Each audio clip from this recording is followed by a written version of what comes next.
Hi everybody, thank you so much for coming today. This is the first of our sessions, first of our webinars for Secret Life of a Student. So today's seminar is called How Did They Choose? So thank you very much for coming. My name is Victoria and I work at Nottingham-Trent University, and I'll be hosting the session today. Also behind the scenes is Vanita, who's doing all the important tech stuff as well, so she's here as well. We've got two current students who are going to talk about their ups and downs and how they came to choose their university and the course that they're on. So before we get going, just a few ground rules that are on the screen at the moment, just so you're aware of how it's going to work. Your microphone and your camera have automatically been turned off, so nobody can see you or hear you at any point during this, so you don't need to worry about that. Hopefully you can all hear me, your device volume is turned up enough. And we really want you to get involved as well. This is something we'd like this to be an interactive session. So at any point during this this webinar, do feel free to type any questions in the question and answer box. And I think that's on the right hand side of your screen. And these will be completely anonymous, and they'll only be seen by myself and Vanita. So there are no such things as stupid questions. Feel free to ask anything you'd like about university, and either myself or Jennifer or Emma will be able to answer them for you. So that's everything from me. You don't want to hear from me, you want to hear from our students. So I'm just going to pass it over to Emma first and just ask you to introduce yourself. Yeah, hi, so my name is Emma. I am currently a third year student studying pharmacology. It's an integrated master's, and I'm from Lincoln originally, so I did move to go to university.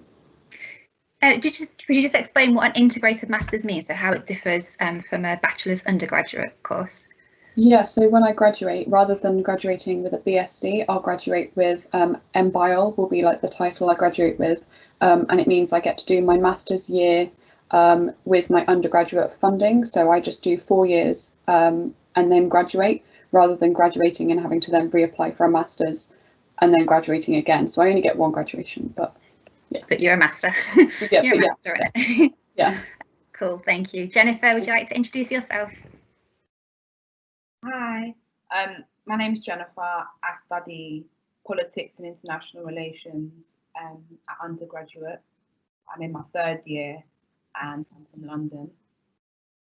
Awesome, thank you very much. So we'll start with a bit of context for you guys then. So going back to your sixth form, your college days, if we start with Emma, what did you do at sixth form or college? What was your route? Yeah, so my route was a little bit of a long one. So I just went to a local sixth form. I originally started doing sort of English and law and psychology. I wanted to definitely go into law, and then I kind of started looking at UCAS options at the end of year 12, year 13, when you start sort of applying and looking at courses, and I realised I did not want to do any of the courses. So I went back into year 12 and started again doing sort of sciences. I realised that I'd missed doing sciences from compulsory GCSE science, and because I'd obviously stopped. So I decided to do biology, chemistry. Then I did year 13. I completely flopped on my grades. I didn't get in, I got rejected by everyone. So I kind of had to reconsider where I was going. My mental health was sort of in a bit of a rocky place. So I decided that I really wanted to do uni still. So I went to college to do an access course. And yeah, so then I got into uni from an access course. I passed that. That's more coursework based, and I think it suited me better personally. But yeah, that's how I got there. Awesome, thank you. That is a journey. That is quite a journey. Yes, Jennifer, what about you? What was your sort of route to higher education? So I had a similar journey. In sixth form, when I started, I originally picked English literature, psychology, and French. And French was still a linear subject back then, so you still had to do an exam, a real exam at the end of year 12. But that year I was, having some problems, and I realised I really, really hated psychology. And so the year just went really downhill for me. didn't do as well as I expected. I wasn't in a position to continue into year 13 and go the traditional route, and I would have had to add on a year somewhere or done a foundation course, and that's not something I wanted to do. So I made a decision to retake year 12, and I took history, politics and sociology. I preferred them a lot better. I always have leans to the social sciences, to be fair, like maths and science, they're not my strong suit. But yes, even then though, I didn't pass year, I didn't get into any of my unis at the end of year 13, so I had to even go through clearing. So yeah. Yeah, we'll talk about clearing in a bit, actually. That's good that you brought that up. So you said you were sort of sticking with you said you were sort of leaning towards more of the social sciences. How did you sort of come to that sort of decision to do politics? How did you pick politics out of all the social sciences out there? I'm quite indecisive, really. So it wasn't a definite, idea that I had in my mind. It was just something I knew I was interested in. I was also interested in law. I was also interested in criminology and sociology. So for me, it wasn't politics right away. I think I made my decision based on the content that I saw was going to be in the modules, because the descriptions really interested me, and I thought this would probably be better suited. It ticks more of the boxes, and so that's how I finally made my decision. Because I'd always come back to that idea of doing politics, so I knew, do you know what I mean? I should just go for it. Yeah, but you took your time, did your research, which is good to make the right decision. So over to you then, Emma. How about you? How did you decide, out of all the sciences that you like, that pharmacology was the right one for you? Yeah, so I realised that I did like sort of like biology and chemistry. I was really enjoying like the content, but not enough to sort of pick like a biology or a chemistry degree. I liked sort of like elements of them both. Mm-hmm. And then when I was like searching on UCAS, because there's like literally thousands of courses, yeah, I was trying to like read through the ones that like sounded interesting, and then like I was looking at all of the modules, like what it was that you actually covered. Mm-hmm. And I kind of like really liked the sound of like the neuroscience ones, the pharmacology ones, like sort of like learning about like drugs and the brain and its effect. And I kind of like sort of settled on that. I found it really interesting, and I still do when I study it now. So yeah. Yeah, it sounds really interesting. It's quite a niche course as well. I guess not all universities offer degrees in that. Was there any sort of specific steps that you took that really inspired you to go for that course outside of sort of your looking at modules or things like that? Anything you did in your free time? Yeah, so like I liked to sort of like, I like to read a lot. I was like reading several books and things, and I picked up a book called The Brain That Changes Itself, and it's all on like synaptic plasticity, which is like where the brain can like change and sort of like move around, like what it does where, and that just like, I was completely like sold by the book, and I was like, right, how do I make this like my career, or how do I learn more about this?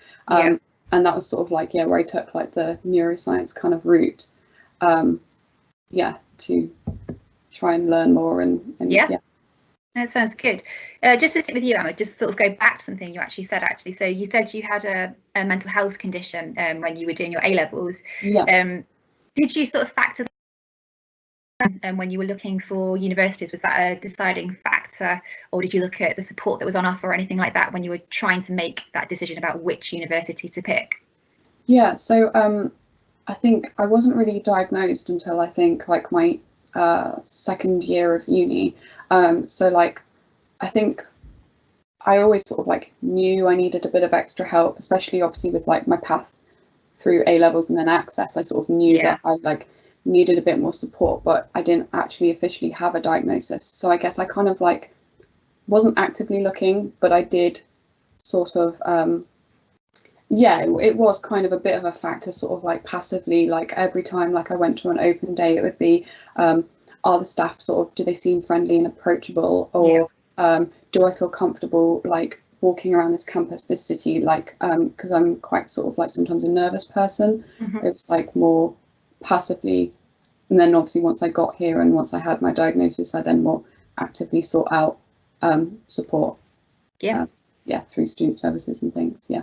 Yeah, that makes sense. So it's sort of always in the back of your mind, but it wasn't a key factor. Yeah. But yeah. Cool. Going back to you, Jennifer, were there any sort of steps you took to decide on your course, or were there any tools that you used to decide which university was right for you? So I started with what I was interested in, and I looked at the careers that I was interested in and thought about what courses would, match those careers the best and would make a clear pathway into those careers. And then from there, I made sure that all the unis I was interested in, I was checking the prospectuses and looking for course descriptions, because if the modules interested me, then ultimately I'd really enjoy that year and I'd really enjoy the course. And that's, to be fair, was the main thing I did to arrive at the decision to take politics and international relations. So yeah, that makes sense. And you said you had some career sort of goals in mind when you were looking at courses. What were those career goals? So I was interested at the time in working for the UN. Nice. Other NGOs, and traveling and volunteering with charities abroad. So that's sort of where my interests used to lie. Yeah. Still do, but I'm leaning more towards now the international security route in mediating conflict. So yeah. Wow, that sounds like you're going to have a very important job. So did you have a career in mind, Emma, when you were looking at courses? Was that something that played a part in your decision-making process? Not really. I didn't sort of like have like a career goal, I guess. I just knew that I was interested in like the neuroscience and the pharmacology, and I kind of sort of thought, well, once I get there, then I can like explore my options, like once I'm actually at university.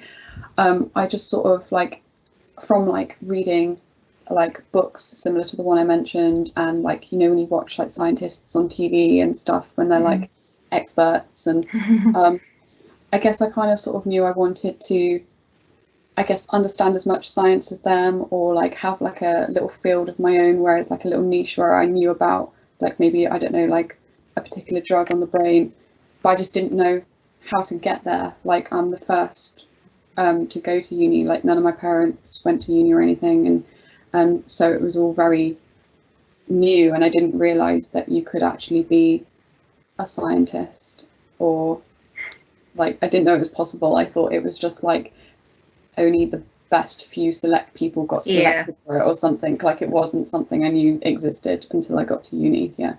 Yeah, brilliant, thank you. So just about clearing, so you said you went through clearing, Jennifer.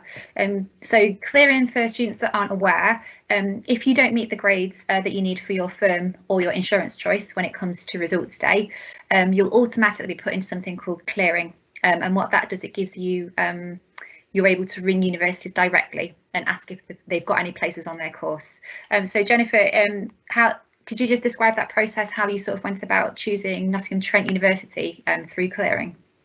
Yeah, so for me, I'd heard about Nottingham Trent University through a friend, because we were both looking in the city of Nottingham. So originally I had the Uni of Nottingham on my list, but when visiting, you know, it wasn't what I imagined or whatever, but I really did like Nottingham as a city. And so, although I'd never thought of applying to Nottingham Trent initially, it made me consider it, because I had a few friends who were also considering there. Yeah.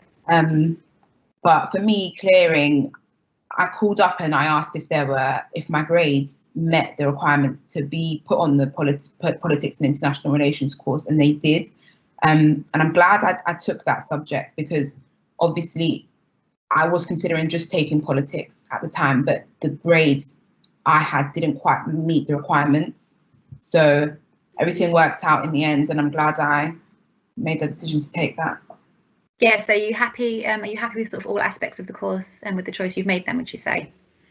Yeah, so I really enjoy this course because just like I touched on a second ago, with this course, because it's a joint honours, it means that you have more control in the second and third years over what modules you take. They're a bit more blended as opposed to just being all politics based, Yeah, national relations based. You've got the option to sort of mix and match, and you do have to choose from each side for it to obviously qualify the joint honours. But I think that gives, you know, a bit of freedom to explore what you're interested in, which I like. You get more of a rounded degree in different aspects. Yeah, I did a joint degree as well. I did one in drama and film studies because I couldn't decide which one I wanted to do. So I got to learn a little bit of both and then just come out with a full degree. So yeah, a joint degree can be a really good choice if you're not entirely sold on just studying one specific course.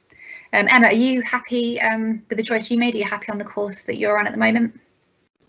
Yeah, I would say I really enjoy it. So like you were saying about a joint degree, I originally applied to Trent for the biological sciences degree, which you do the first term, everyone does the same, and then at Christmas you pick, there's 4 different pathways.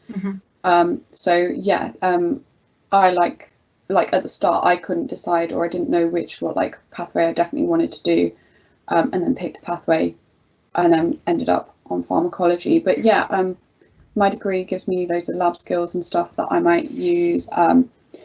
Like it's fun, but it's still like challenging. Like it's still like enjoyable. You feel like when you're like reading yourself in your independent study, you are actually sort of like researching things yourself and finding like facts out, rather than just being like given it all and just like sort of having to like just learn these facts. It's like you go away and some more investigative. Different.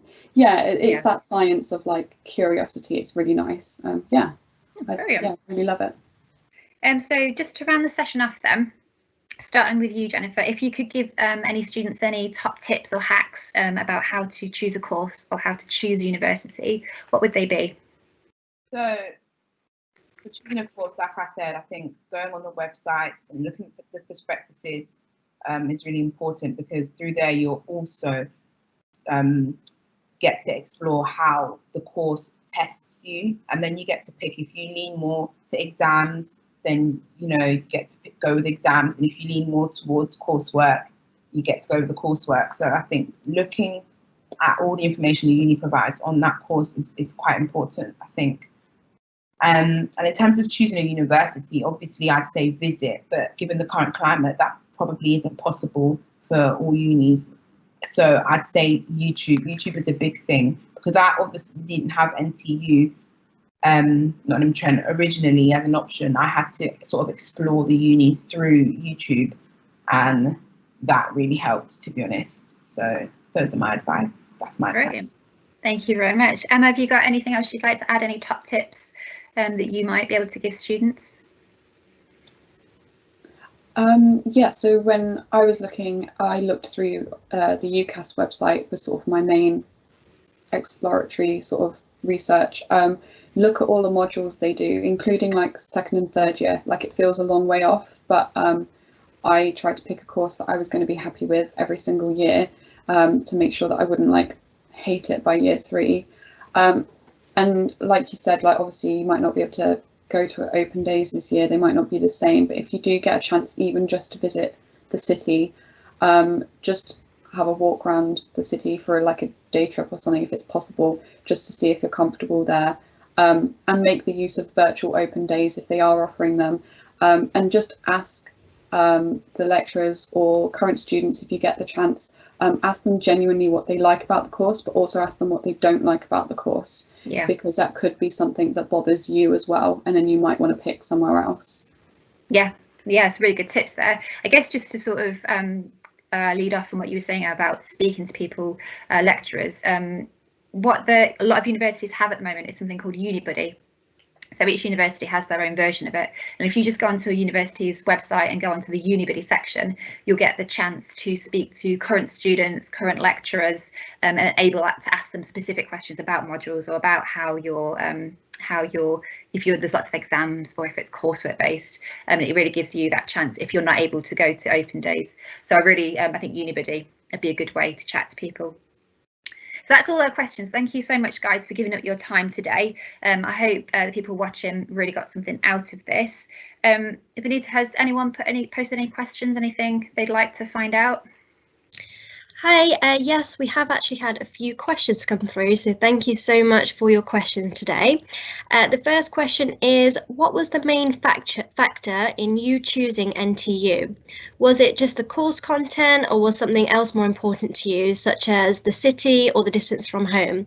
So I'll go to Jennifer for this question if possible. Hi, thanks for the question. So obviously I'm from London and Nottingham is about 3.5 hours to drive away. So that is quite a distance. I think I went with NTU because I really like the city. Nottingham's is like somewhere in the middle for me because it's a city, so it's like London, but it's smaller, so it gives you sort of a sense of peace at the same time. It's not always busy like London is. And I really like the campus. I go to the city campus. I really like the campus there. And that's why I went with NTU. Perfect, thank you. The next question is for Emma, which I don't know if you'll be able to answer, but do you know how many of your biomedical science students went on to medicine postgraduate? And if so, what was the process, or how was the process? Do you have anything to shed on that, Emma? It's okay if you don't. No, so I don't know how many biomeds have gone on to medicine. The best people to ask would be if you can find the biomed course leader email. They might know because they're in charge of the course, so they'll know. I do know that there is a graduate entry medicine talk that I think most years they do, where you can students from any discipline can sign up and find out about graduate entry medicine and how to apply and stuff. But no, I don't know particularly numbers or anything. You could always use Unibuddy. That might be a good way of finding that out. That might be a good way of doing that. Yeah. Perfect. And then Victoria, if you could answer the last one, do you think universities will be lenient to our year, considering what we've been through?